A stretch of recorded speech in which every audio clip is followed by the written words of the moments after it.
Well, hello again, fans. Welcome back to THW Live. Can you believe it's July 1st already? I cannot, but yet we're still watching hockey. Normally, this would be the time of the year that, we're already through the draft. Today would normally be the start of free agency, but as you know, thanks to COVID, this has not been a typical year. So we still got the Stanley Cup final going on.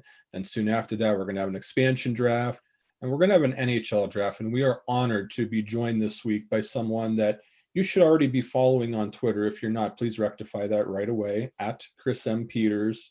And he's just started a new site. So we want to talk to him about that. The great Chris Peters joining us. Hi, Chris. Hey Mark, thanks for the kind introduction. It's good to be with you. That's great to be with you as well. It's great to see you. Just first and foremost, how are you doing?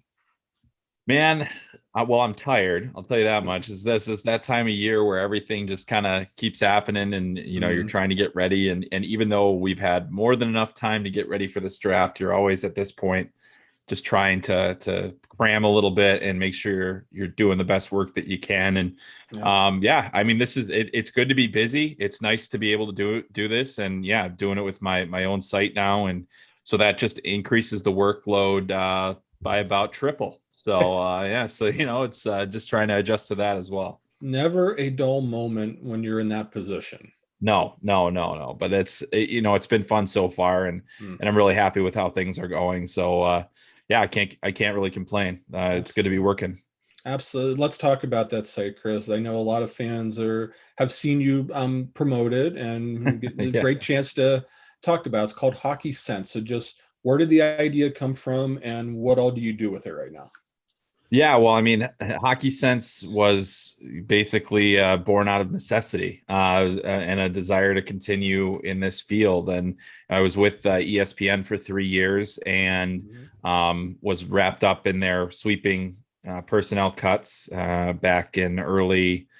I mean, I was informed in I think last November, and then Mhm. was under contract until February, and decided to stay on until for the duration of my contract. And so as I was finishing that up, I was like, what am I going to do? And Yeah. I didn't really know, but I had kind of seen a lot of Substack starting, and certainly Craig Morgan, who does the Coyotes Insider on Substack, Mhm. was formerly at the Athletic, and he started one. He had a lot of success, and then I talked to another friend, Matt Collar, who writes a Minnesota Vikings specific site, but I worked with him at ESPN. He was one of our insider columnists, and they both had such great success, and it sounded like a good thing to do. And so basically, my whole goal with the site was what is going to allow me to continue to stay in hockey, what's going to allow me to continue doing the work that I want to do, and Mhm. on top of that, I want to do it the way that I want to do it, as opposed to the way that it's somebody Yep. else wants me to do it. So it allowed me to have a lot of freedom.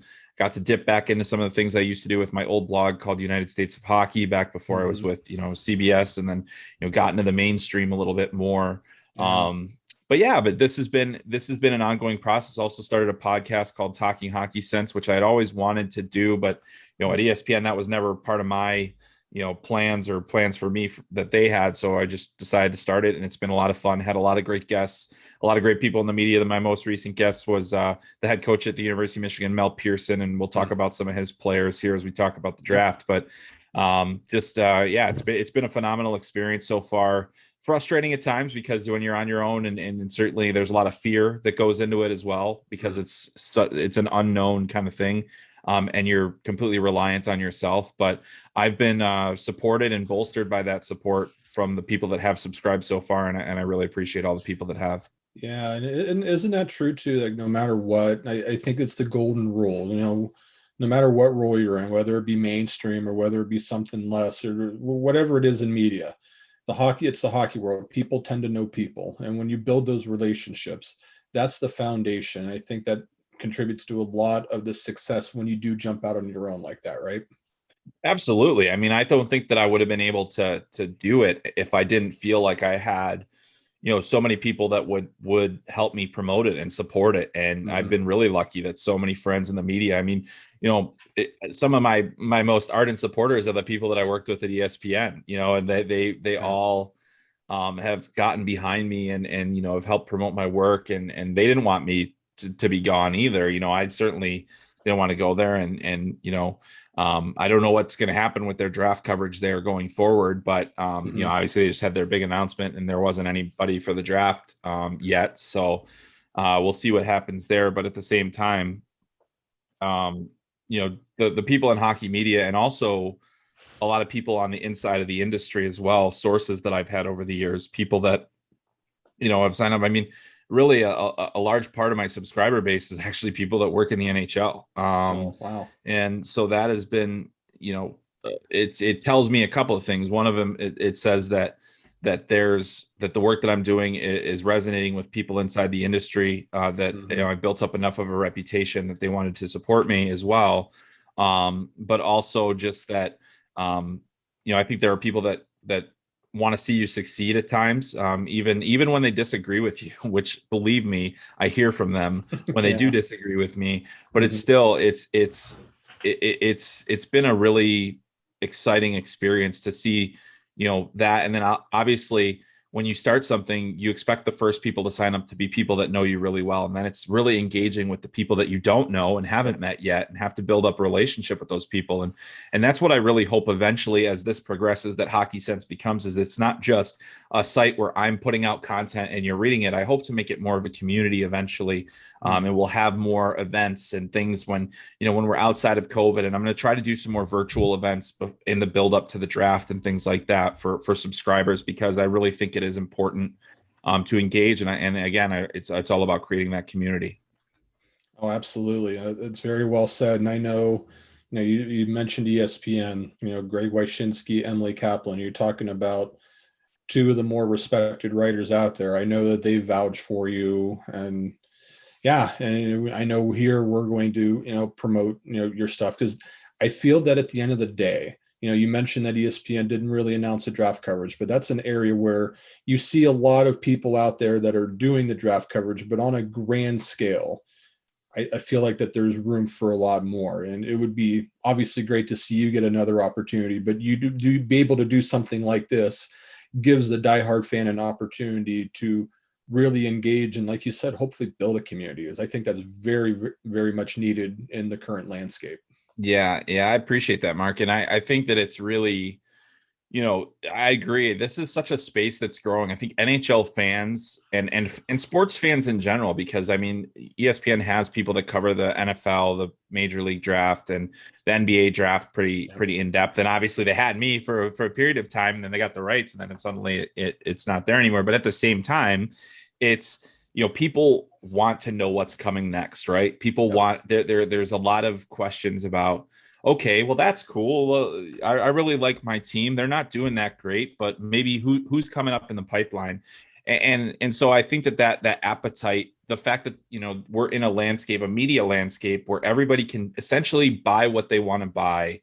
Yep. And just if they want to learn about something, we kind of accept now that if we want something, we're going to have to pay for it, which for the most part, I mean, obviously there's a lot of other places that, there's stuff that you don't have to pay for, but I think that, if you built up enough of a track record with people, and they see that the quality of the work, and, they want to engage with it. And that's really what I'm trying to provide at this point, which is something new and exciting for me personally. But yeah, I mean, I think it's going to be, I'm interested to see where it goes next. I mean, I have no idea. I'm completely making this up as I go along. I am not a content expert. I'm just trying to give people what they want and trying to stay away from the things that they don't need as much. But yeah, there's a lot there that I'm really excited to be bringing to the audience. And Chris, the thing that the people want right now, especially with the teams that are not playing in the Stanley Cup final right now, are who are they going to draft? So let's jump right into the meat and potatoes. The NHL draft is upcoming. A lot of excitement, a lot of unknown, especially. That's the first thing that I'll throw by you is, the general belief is that Owen Power is going to be the first pick overall, but is there a real clear-cut number one here? In other words, could the Sabres divert and go somewhere else? I mean, I guess the only way that they would go somewhere else is if they felt like, they didn't want to bring in somebody that's also a left shot defenseman like Rasmus Dahlin is, and to have the last two first overall picks be, left shot defensemen. Mm. Maybe that's not as exciting, but at the same time, I think that Owen Power has separated himself from the pack to enough of a degree where that's the guy you have to go for. That's the guy that I think is the most reliable pick. I think he still has a very high ceiling. He was an outstanding freshman defenseman, got better and better as the year went on, and then we go and see him at the World Championships playing for Canada. The guy looked like a veteran. I mean, and his hockey sense, his ability to his mobility, is just the way that the confidence and poise that he plays with, the maturity that he has, all of those things are contributing to the belief that, hey, this guy very well could be a defenseman in the league for a real long time in a top four setting. He can defend well. He has good offensive sense. That'll continue to grow. But so, I mean, I think that he's separated himself from the pack, but obviously until that pick is made, there's always the possibility that somebody else jumps in there, but I think it's getting less and less likely. I feel like that there is now a pretty significant or solid enough consensus that Owen Power is the best player in this draft. Now, do you make anything whatsoever the fact that, I guess, Power admitted that he hasn't even talked to the Sabres yet on Zoom? It's a little late in the process if he's talked to other teams. Do we look into that at all, or is that really not much of a big deal at this point? I don't think it's a huge deal. Partially, one of the things is that, the Sabres have a former Chicago Steel assistant general manager as one of their amateur scouts, Tristan Musser, who worked with Power at the Chicago Steel. I think they're going to have a pretty good feel for what Owen Power is all about. I think they should talk to him. They got to get to know him better. I mean, right. We know that we've seen the Devils let us into their meetings with Jack Hughes, so I mean, it's like, they let the public see what was going on in that conversation. And I think that it is important to do it, but I don't read into it too much at this point. There's plenty of time to get to that. And I think the Sabres also had a lot more fish to fry. They got their head coach hired. They have to figure out what's going on with Jack Eichel. They have to, prepare for the draft and all those other things. So I don't think that it's too significant of a deal. Well, University of Michigan, I tell you, you talked to the head coach, Mel Pearson, already. We see a lot of players that could go at the top of this draft here. But it seems like that every player that we talk about, whether it be Power, whether it be Johnson, whether it be Beniers, whether it be Luke Hughes, they all offer something different. Is there any way that you can, like, if you're a team that could choose any of them, how do you differentiate especially when you're creating rankings like that? When they're so close, when they offer different things, how do you differentiate them, Chris? Well, I think specifically for me, it comes down to personal preference. It comes down to, role, upside, obviously competitiveness. So like, for instance, Owen Power is a rare commodity. That's the biggest difference between him and a lot of the players in the draft, is that he's such a big guy, but he's also very mobile. He has great hockey sense. He's always been a top level player wherever he's been, and at any stage. And now we even see that at the World Championship stage, where he's playing with NHL players and he's hanging with them. In Matty Beniers' case, he's an all-around center, some of the best defensive details of a center that also has the skill level that he does. Incredible skater in a year where there's not a lot of great skaters. Has speed, has the ability to change games on his own, take over shifts at both ends of the ice. That's, his versatility is the big separating factor between him and, say, a Kent Johnson, who is a more skilled player and is getting better defensively, who played primarily on the wing last year, even though he's a natural center. But for me, Kent Johnson separates himself with those hand skills, with the hockey sense, with the ability to make plays, and be a play driver. I think both he and Beniers can be a play driver. The separating factor is that Beniers is a better defensive player and has a little bit more ways that he can impact the game, whereas Johnson is a very offensive player who's improving in that area. And then as far as Luke Hughes goes, he's a real wild card. He's one of the youngest players in this draft. He did get injured at the end of the season, highly productive at the national team development program. He's the biggest of the brothers. He's 6'2" compared to, both Quinn and Jack under 6 foot. And, yep. I think that's an interesting thing. He still needs to work on his defensive details. His game still needs to round out more. But one of the best skating defensemen, if not the best skating defenseman in this draft. And then also, you just take all those pictures together and you say, okay, well, who do I think is going to be the best NHL player? And I think that Owen Power has the most put together. Matty Beniers is the second most put together. In the order of my rankings, Luke Hughes is 4, and then you've got Kent Johnson, who's the last of those guys. And I think that, but as I talked to Mel Pearson today, even he believes that Kent Johnson's skill level and his ceiling is such that he said he wouldn't be shocked if he was the number 1 pick, which I thought was an interesting thing. But I mean, all of those guys bring something different to the table, as you mentioned. Yep. And I'm excited to see where they go. But, for me, it goes Power, Beniers, Hughes, Johnson in a very tight order where I don't think there's a ton of separation. It's Chris Peters joining us here on THW Live, and started the site Hockey Sense, getting us ready for the NHL Draft. And we talked about the Michigan guys, but we also have the big 4 defensemen as well. We've already talked about Power. We've already talked about Luke Hughes, but Brandt Clark is another one, and Simone Edvinsson round out the top 4. So teams that are looking for a defenseman, especially at the top of the draft, they'll likely be able to get one of those. But how do you differentiate them? They're considered the big 4, kind of in the same way we talked about Michigan. How do you differentiate the 4 of them? Yeah, well, I think, for the same reasons I said that I had Owen Power over those other guys, it's the same for him. And then I mentioned Luke Hughes is the best skating defenseman in this draft. And I think that's the real separating factor between him and, say, Brandt Clark, who is the most offensively gifted of the 4 of those defensemen, has the highest offensive upside, not as good of a skater. And I think that that's where you say, we've had time to nitpick these guys. Unfortunately, that's not always a good thing. Sometimes you don't overthink it. Yep. But I think that Brandt Clark's skating is a big enough concern where it puts him behind a Luke Hughes. However, for me, he's ahead of Simon Edvinsson because he is a guy that, the hockey sense, the intelligence that he has in terms of his offensive skills, the hand skills, the shot, the passing ability, it's all top tier. The thing that I think makes Edvinsson so interesting is that he is similar in size to Power. He has not filled out yet. He's a lot lankier. He needs to get stronger. He has good puck skills. He has pretty decent mobility. He's very, very raw. And with raw players, there's a high ceiling, but there's also a risk factor. And so I think Edvinsson very well could have the highest ceiling of all 4 of these defensemen. I just don't have enough faith that he's going to hit all of the things that he needs to hit on the way up there to be that player that is better than an Owen Power, that is better than Luke Hughes, and that is better than Brandt Clark. But I think that he has the best chance to be one of those guys that we look back on and say, oh man, we should have projected him out more. But I think with raw players, you have to hedge a little bit. But if you're a team that's very confident that you can get him to that level, well, that raises his draft stock in your organization. You're going to have him higher on your board. And Chris, there's a couple of forwards that could go very high in the draft that I think are very interesting for teams at the upper echelon.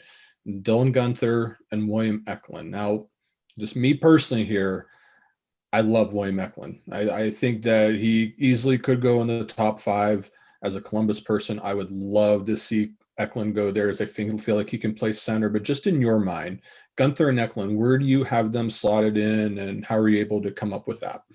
Yeah, so they're both really tight, and it started at the midseason. Guenther was ahead of Eklund. At the end of the season, Eklund was ahead of Guenther. And I think that they both have two-way capabilities. I think they're responsible players. I think there's a little bit more of a dynamic. They both have dynamic elements in their games. I think that Eklund is a bit more of a successful play driver, a guy that can carry the puck into the zone, a guy that you see deferring a lot. Both at the World Under-18 Championship and on his WHL team, Dylan Guenther is not the guy that has the puck as much as his line mates do. And so that's, as I'm watching these games, he has plenty of touches. He gets the puck in dangerous spots. He's an excellent finisher. Whereas I feel like Eklund is much more of a play driver. And so you've got that kind of dynamic. Can Guenther be a play driver? I absolutely believe he can, because he has the skill. Mm-hmm. But he's now been in two situations recently where he wasn't the best option for his team to be the guy that had the puck the most. And that's something that it never really occurred to me before, just watching so much video of him and then seeing him live at the World Under-18 Championship. Mm-hmm. But it suddenly stands out, and that gave me a little bit of concern. But he's such an elite finisher in terms of his shot, his passing ability, his time sense of time and space in the offensive zone are such a high level. I just think that with Eklund, you get a little bit more of a dynamic element. They're both above average skaters for this draft in particular. Yep. So that helps. So I think if you get either one of those guys, there's not a lot of separation between them for me. But if you get either one of those guys, I think you're feeling very confident as a team, that where your forward group is heading, because you've got a couple of top 6 weapons coming down the pipeline. Good stuff there. And Chris, you recently wrote too. I thought this was something interesting. As I was at the Erie Showcase, and they were there. When I say they, Instat was a very big presence at that showcase. You recently referenced them in one of your pieces as something that you've used to help with your coverage. Can you just fill everybody in on just what role they play and how they were able to help you out specifically? Yeah, so Instat is an incredible software. Basically, it's a web-based software that allows anybody that that subscribes to it to pull up any player you can possibly think of, and they do a lot of their own stat tracking, which you're able to look up. And I could pull up a series of games of a player. I can see an estimated time on ice, which they take based off of the video that they get, because that's something that we don't get at any level outside of the NHL typically, and it's such an important thing. There's you get to see things like the primary points and other advanced stats as well in there, which helps a lot. But then the real benefit of it is that you have video clips of every of that player's shifts. And if I really need to dive in on, I think a great example is what looking at the 2 goaltenders in this draft, and I could watch every single shot that Jesper Wallstedt faced this year and just watch the shots against. And I could see all the goals that he saved, all the goals that beat, all the shots that beat him. So I'm able to see that same thing with Sebastian Cossa. So it allows you to get through a lot of video at a very rapid pace. And I do think that it's still important to watch as many full games as you can to get the full context of the game, because sometimes, or at least you have to be aware of that when you're watching shift by shift video or shot by shot video, stuff like that. But it is a way for, especially for people like me who are on my own, to do it. So I'm really grateful to them for the partnership that I've had with Instat, and yeah, it was great to see that the invitational in Erie was so easily accessible for anybody that wanted to see it and to have those players get that chance. And I think that companies like Instat and some of the others out there, but surely Instat, there's a lot of ways to use it. A lot of coaches use it. They could show players shifts real easily. They could show them players that they want to emulate. I mean, so I think it's a really interesting tool.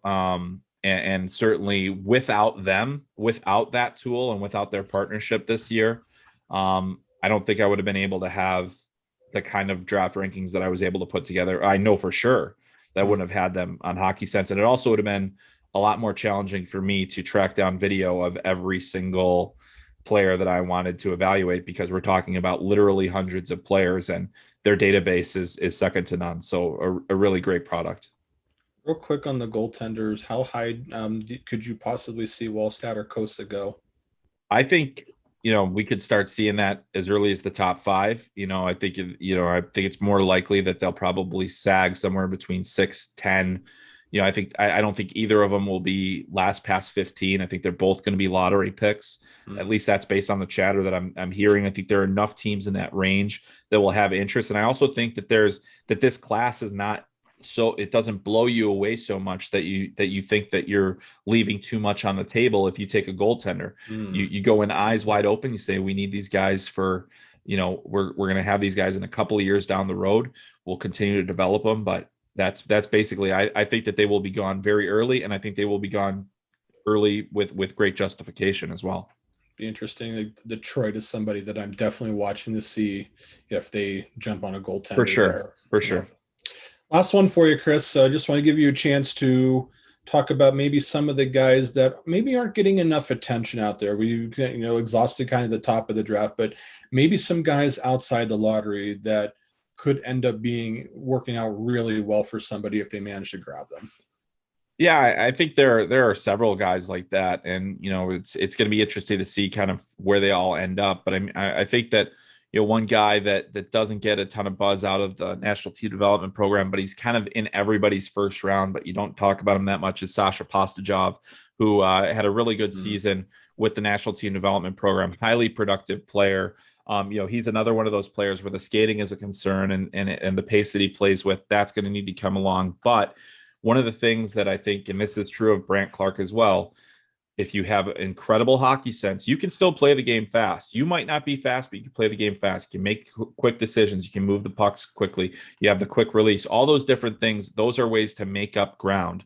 And I think that is really where things are going to go next. Is that you've got to. I kind of lost my train of thought there, but I think if you have that hockey sense, that gets you so much farther than it would if you didn't. I mean, if you couldn't skate and you didn't have a hockey sense, you're not getting drafted. I mean, that's it's just plain as it is. Yep.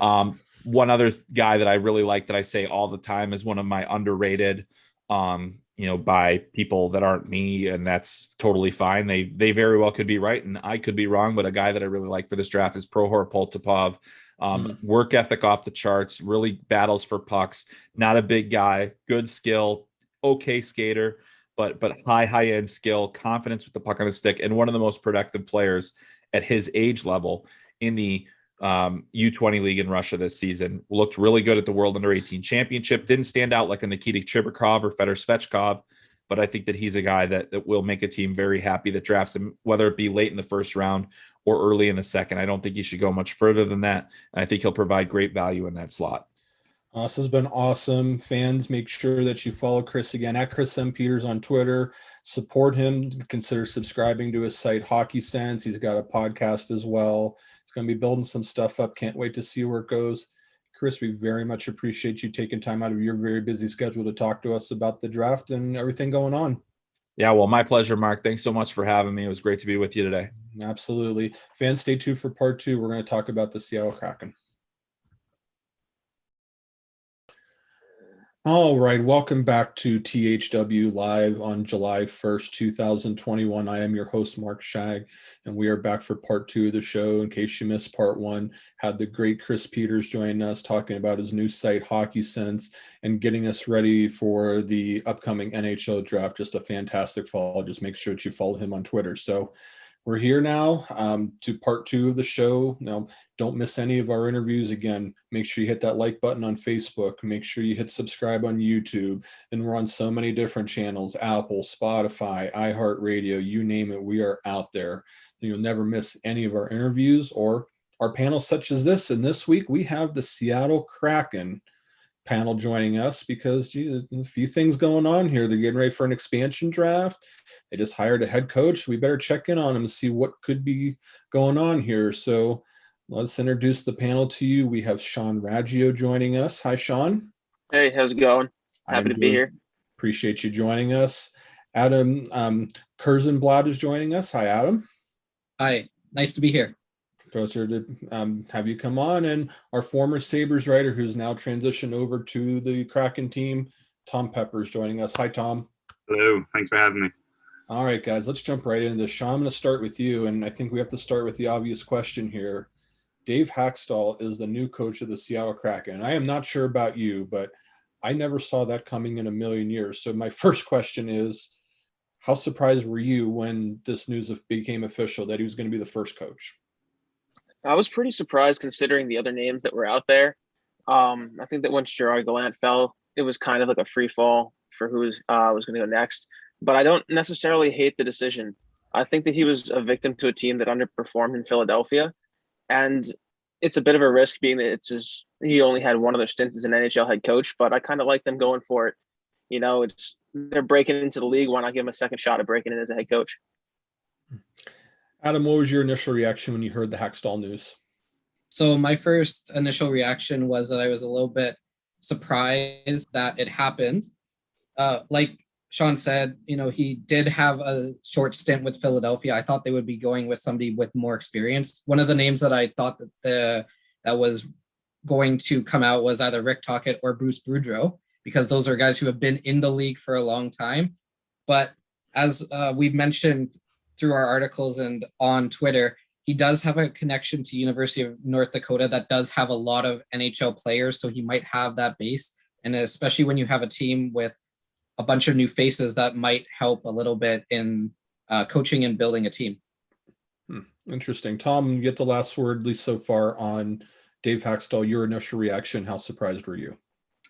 Well, I don't think anyone really, I don't know who saw this coming. I didn't even have him in my candidates list. So it was definitely shocking, but, I've gone through, and now that we've had a few days to kind of look things through, I actually feel fairly confident in this signing. I think this is a great opportunity for Dave Hakstol to have a second shot behind an NHL bench. He was the third coach ever to go straight from NCAA head coaching job to an NHL head coaching job. So he's made history before. I mean, he was with the Flyers. He coached 3 full seasons with them and 2 playoff appearances, both first round exits. But I think this is a good opportunity for the Kraken to bring in someone who's trying to prove that they belong in the NHL, which a lot of the players on this roster are going to be. They're going to be a bunch of misfits that their team decided not to protect them. So I think this all blends well, and I think it'll work out. Well, Adam, continuing on with the Hakstol theme, we talked about, the initial reaction, but what is his hire actually going to mean for the team in terms of, what's he going to bring to the bench? What kind of philosophy is he going to have? Just what can we expect to see there in your mind? Well, that's one thing that is really up for debate. He worked with Toronto, who have a lot of young stars. He's worked with Philadelphia, who do have stars, but kind of that when he was there, they're younger to mid-age. So it depends on what team Seattle's going to bring in. If they're going to bring in a more veteran team, is he going to be able to relate more to veteran teams, knowing that he's coached more teams that are younger? Also, you spent a year coaching guys like Joe Thornton, Jason Spezza, Wayne Simmons, so guys who have been in the league for a long time. What was he able to really pull in during that time, and what works and what doesn't? As we know, the Leafs did not make it out of the first round. So what type of experience and what type of knowledge can he take from anything that the Leafs may have missed on and bring it into Seattle? Tom, any hints that we might see from the Kraken based on this hiring in your mind? One thing you could potentially note is Hakstol mainly worked with defense in Toronto, and I think it was the draft lottery press conference. Ron Francis was even mentioning potentially building the team from the net and the defense out. So this could totally have play a role or give some foreshadowing into how this roster is going to be built, and it could be very defense heavy. Owen Power is in this draft. We don't know if Buffalo is going to take him at the first overall pick. Kraken pick second, and I would think that's got to be their pick if Owen Power's there. And another thing you got to think about is the analytics side. So the Kraken have built a very, as everyone knows, like a powerhouse analytics department, and Hakstol likes analytics. He said it's a phenomenal tool, but he also believes in the eye test. But he likes to use it. He likes to balance both, and I think a lot of the speculation around why Rick Tocchet, who was invited for 3 interviews, why that fell through was his view on analytics. So I think that's kind of all we can really look into now, and we'll see what happens when we have a roster out of the expansion draft. Well, Sean, what do you think about what we could see from the Kraken based on the hiring? I think that, for starters, I saw that Shane Gostisbehere had his most prolific offensive seasons under Dave Hakstol, and since then he's tapered off a lot. So that definitely goes with what Tom was saying about building from the back end. And I also think that he's had some tougher players on those teams. So I'm not saying it's going to be a team of no skill and all grit, but he had guys, Wayne Simmons, Ryan White, Radko Gudas on the back end, Brandon Manning. So they were able to pack a punch while still valuing the skilled forwards like Jake Voracek. Pretty sure Scotty Hartnell was still there, Claude Giroux. And I think that, as I think it was Adam who said it, they're kind of like a team of rejects, essentially. That'll put a chip on the player's shoulder. That'll put a chip on his shoulder. He was canned mid-season, and I know that different teams and organizations have different feelings about doing that midseason or waiting till the end. But I think that a coach with a chip on his shoulder plus a bunch of players who have something to prove, I think that it could definitely make for an interesting season and almost I don't want to say an underdog mindset, but kind of like a we have something to prove mindset from the team. So let's kind of continue on with the defensive talk a little bit. And we'll start with Tom here. There was a report that came out earlier, quite the bombshell on Twitter around dinner time, where Elliot Friedman came out and said that potentially Chicago and Duncan Keith are working on a trade to, quote, the Pacific Northwest or to Western Canada. Now, me talking, I hear Pacific Northwest. Seattle obviously is an interesting destination because they're the team that's coming into the league. They could help a lot of teams with their cap problems, et cetera, et cetera.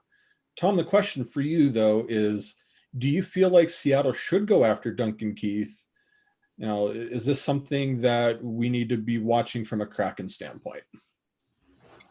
I'm worried here that whichever team trades for, if Duncan Keith gets traded, they're going to get ripped off. He is not the same player he used to be. He's getting older now, but I think if the Kraken do bring them in, as long as you're not overpaying, Duncan Keith would mainly be I'd put him as a locker room type player. This guy's won 3 Stanley Cups. You know, he's a long-time NHL veteran, and I think that would be what this move is for. If you're looking for someone who's going to be a top 4 defenseman for you, who you're going to start building your team around, I wouldn't do it personally. So I don't think it's likely he goes to the Kraken. I think it's more likely he would end up with one of the Canadian teams. But we'll see. I think there's better options at defense for the Kraken. Well, he is from Penticton, BC.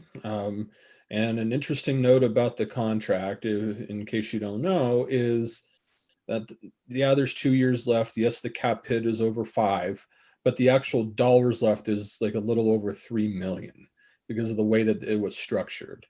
And I think he's actually a very interesting candidate to be a captain if something were to work out there, and see where that ends up going. Sean, what do you think of this situation? First off, and this is just a personal thing of mine, I wouldn't name a captain right off the bat, but you're definitely right in terms of him as a leader. I would definitely put an A on his chest with the 3-time Cup champion, 2-time Norris. Especially, I think it's almost a lock that you have to bring in a guy like him, especially at just 2 years remaining on that contract. Yes, he's, I think, 37 years old, but 2 years left to mentor someone like Owen Powers. I think that's a very good deal. And it really depends on, among other things, what he envisions his last couple of years in the show to be. If he's comfortable being a bottom pair, maybe 7th defenseman and mentoring younger guys, I think I don't want to say a lock, but he's at least very much going to be on the move. But if he still wants to try and crack that top 4, top 2 power play time, I'm not so sure it's worth the gamble. Adam, what do you last word on a potential Duncan Keith in Seattle situation? Well, I'm from Vancouver, so we're not huge Duncan Keith fans. A lot of us people who grew up with Vancouver Canucks fan. But from an actual playing perspective, I don't know if it makes sense to trade an asset to get Duncan Keith. What I foresee if Seattle really wants to go after him is that Duncan Keith is the player that they select in the expansion draft with an additional asset being sent from Chicago to Seattle. I don't really see a lot of teams offering top dollar for Duncan Keith. So it might be also a situation where he doesn't want to be in Chicago anymore. We don't know about if that is actually the case. But if Chicago wants to dump that cap hit, then maybe something like Duncan Keith becomes the Chicago Blackhawks selection through the expansion draft by Seattle. And then maybe you get an additional pick, like a 3rd round pick or a 2nd round pick to take on that full contract. Because also in a flat cap world, you can't take a defenseman at that cap hit at that age who has shown constant regression in all the analytics. Unless you're a team like Detroit who has this huge amount of cap space, just like Seattle, there's not a lot of teams that will be able to fit him under their cap. Where I will just counter that, if that's okay, is, and I agree with that, the only thing is that I'm really locked in on that 2 years, especially because 5.5 and change is a lot different, like a 7.5 million. I think that, and especially if he's willing to be a deadline guy again down the line, maybe a contender would want him down the line. Seattle's not contending. That could be an interesting point, but I'm definitely hung up on the 2 years as being, especially if they're not a contender off the bat, Seattle. I think that despite the 5.5 and change, that could work out better than if it was maybe a 4 years at 7 kind of a thing. But I do agree, the money is definitely scary to look at for a 37-year-old. And I'll just put a wrap on this before we move on. I do think it's something interesting to watch. His family is up that way. I think it's only like 5 hours away between Penticton and Seattle, to be close to his family, to be close to his son, especially. Only the 2 years, like you guys mentioned, only a little bit. I know the cap hit was, I said, like 5.5, but in real dollars, it's less than that. So that would be appealing to help them get up toward that cap floor. So that's something I'm watching for. And he has that no move clause, so he gets to dictate how this is going to work. And there's no guarantee that trade will actually happen, but I definitely think we have to watch that. So fans, in case you're joining us, this is THW Live on July 1st, 2021. You are listening to our Seattle Kraken panel. Sean Raggio, Adam Kierszenblat, and Tom Pepper joining us here.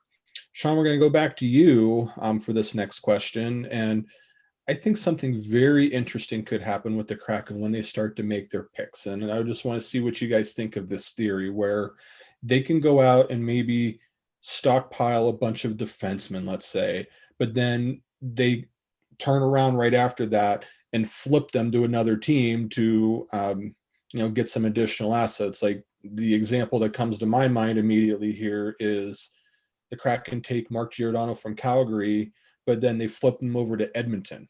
Now that would be really just watch Twitter burn to see Giordano go from Calgary to Edmonton in that case. But Sean, do you see something like this happening with the Kraken though? Will they be willing to maybe take a bunch of players and just flip them eventually? I think it's smart with the way that we've been seeing this go with teams trading a player just to retain cap and make it an easier cap hit. I think that at this point with a flat cap, I think it's the smart way to build a team. Honestly, if you're preparing for the future, get draft picks back. If you want to win now, flip them for somebody who you think can help better than an aging defenseman. And especially if it's mutually beneficial, then I don't really see how other teams can get too frustrated if you're not really fleecing one of the other teams in it. Adam, what do you think? So I think it is possible, but I don't know if it's going to happen right after the draft. I think it might be that they might take some of those players who have 1 year left on their contract and then eat some cap and then flip them at the deadline. It would be very, very hard for Seattle to flip a player at the expansion draft, I feel like, just because there's so many players available from teams. But I feel like a lot of teams are going to start intertrading with other teams. For example, Carolina, Tampa Bay, those teams that are going to lose a good player, they're probably going to flip within the NHL rather than go through Seattle. So I think if the only way that happens is if it's at the trade deadline rather than right after the expansion draft. And Tom, give you the final word on the possibility of trading an asset.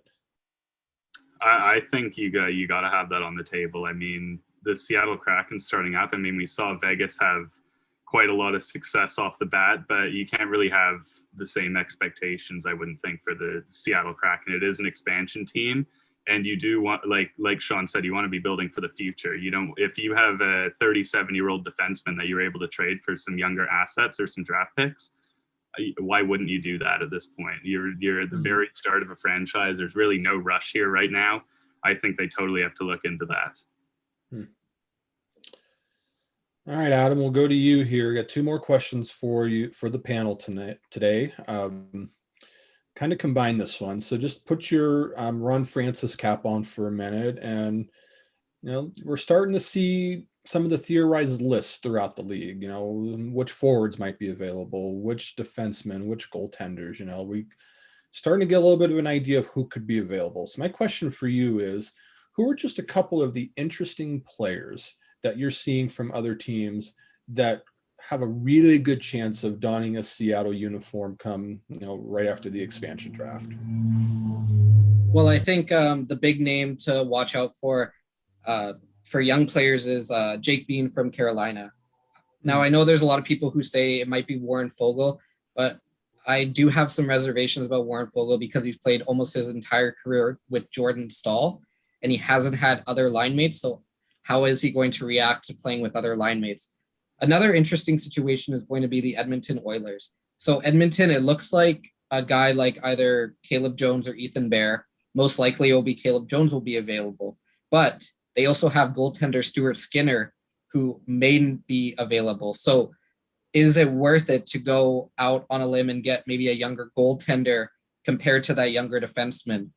Another situation that is going to be interesting is Florida. Florida's got a ton of players that are going to be available, especially if you look at defensemen. One guy that I really like, and I don't know if he's going to be available, is Gustav Forsling, former Chicago Blackhawk and Vancouver Canuck. He has really taken steps this year. He really stepped up when Ekblad went down. If not, you also have a guy like Radko Gudas, who played in the area in junior. So there are a lot of players, depending on how these teams fit, that are going to be available, and they're going to be game changers right away to help building a team. Tom, what do you say? I think there's going to be quite a few. I mean, honestly, the way Vegas worked out last year and stuff, or sorry, a few years ago, the mock drafts really don't do much. We don't know what's coming. We don't know what trades are going on behind the scenes, if teams are going to trade and they're going to have a different roster when it comes, because everyone's going to be preparing for this. But some of the players that we look at now, I'll go with goaltenders. One of the goaltenders that is on most expansion mock drafts is Aiden Hill on the Arizona Coyotes. So this season he played 19 games with the Coyotes, and he put up a .913 save percentage. And this guy's young; he's a 25-year-old, and he is going to be exposed by the Arizona Coyotes unless somehow. I don't know why they would. They have Kemper and Bront on the roster who were injured a lot this season, and Aiden Hill showed a lot of promise in that. He showed that he's like a strong, confident goalie, and unfortunately, the Coyotes fell just short of the playoffs. But I think he could have done a lot of damage, and there was a lot of hype in Arizona about that. And I think it would be not necessarily as their starting goalie, but if you want to get a solid backup goalie, I think he's a great guy. Another guy that's very interesting is Matt Dumba. Has been in a lot of mock drafts. He's only 27 years old. He's still got a lot of good hockey to play. He can play top pairing defense for the Kraken, and he can come in and get things right off the bat. I mean, we talked about Mark Giordano. He's 37 years old. This guy's 10 years younger, and he could really provide a lot. But again, we're not really going to know which of these players are going to be available until the lists are submitted on July 17th. But those are a couple of names that I'm thinking. All right, Sean, you the final word on some of the interesting names that might become Seattle Kraken. So, Tom, I'm glad you brought up Matt Dumba, because I was looking a bit at Minnesota, and depending on how they play it, they're either going to have to let someone like their defenseman, they got Jared Spurgeon, Jonas Brody, and Matt Dumba, and Ryan Suter, one of them up to expansion draft, or they're going to have to let one of their younger forwards up. So it really depends. I think that one of those three defensemen are going to go. And if it's Ryan Suter, I think that might be an interesting flip candidate, like we talked about before. Try and flip him to another team, especially I don't think he's ever made it out of the second round of the playoffs. So he clearly would want to go somewhere and win if they're not able to get somewhere going in Minnesota. And if he's picked up, I think that whether it's for a flip or veteran leadership, he would be okay, but very concerning. He's just over 7.5 million over the next 4, and he's 36 years old. So you really got to know ahead of time what you want to do with him. I think if you're Ron Francis, a couple other guys from the Rangers, I wrote a bit about Kevin Rooney. I think he'd be a great bottom 6 addition. I'm very big on the bottom 6 guys who like to kill penalties, block shots. And I think he was a top penalty killer for the Rangers last year. And he played well for Team USA in the IIHF Worlds. I think he'd be a good choice. But another interesting one is Julien Gauthier. He's had 2 25 plus goal seasons in the AHL, but hasn't really gotten much of a shot at the NHL. And I think if he's given a chance to succeed more than just bottom 6 minutes, I think that this kid he's got size, decent skill. I think he could be an interesting piece for the Kraken to pick up.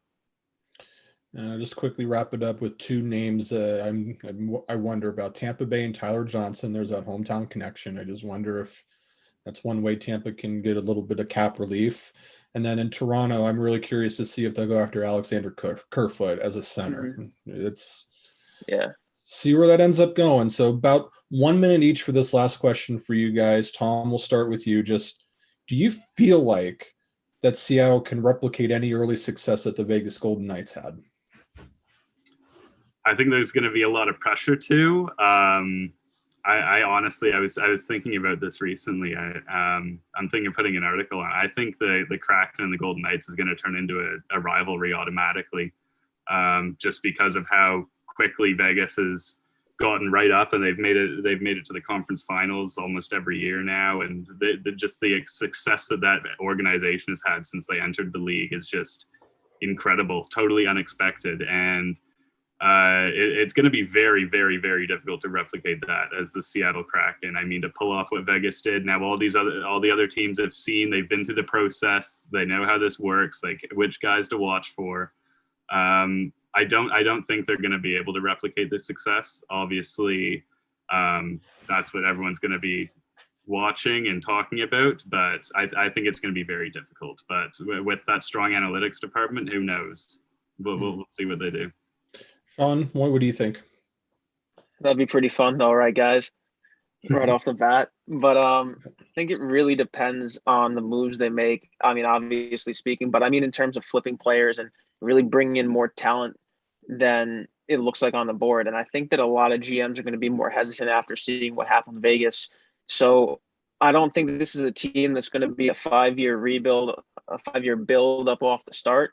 Maybe I could say if they're not going to be hot off the bat, 2 or 3 years in, they'll be pushing for playoffs. But I don't think it's going to be one of those a perennial draft lottery team, especially if they gel well together. And I think that's going to come from whatever leaders they bring in.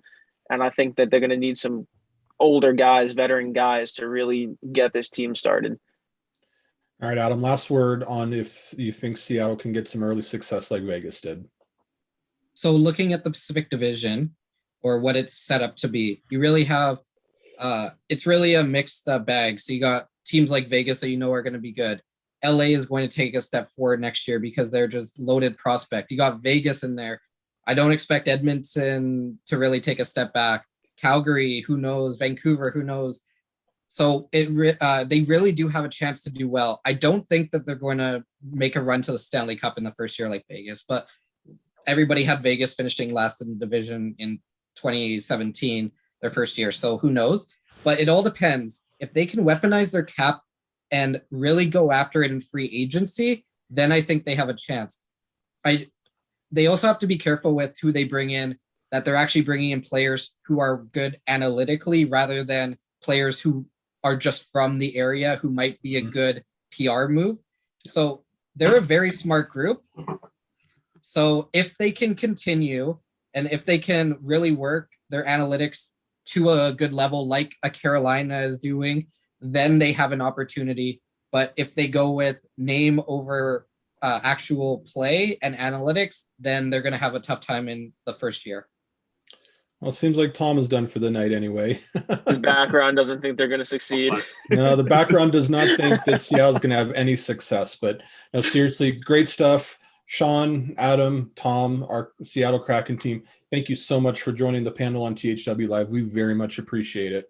Thank you very much. Thanks for having me. It's been fun, fellas. Thanks, guys. Fans, thank you for joining us again. Hope you have a great week. We'll be back next week at this time for another episode of THW Live. Thank you. Take care.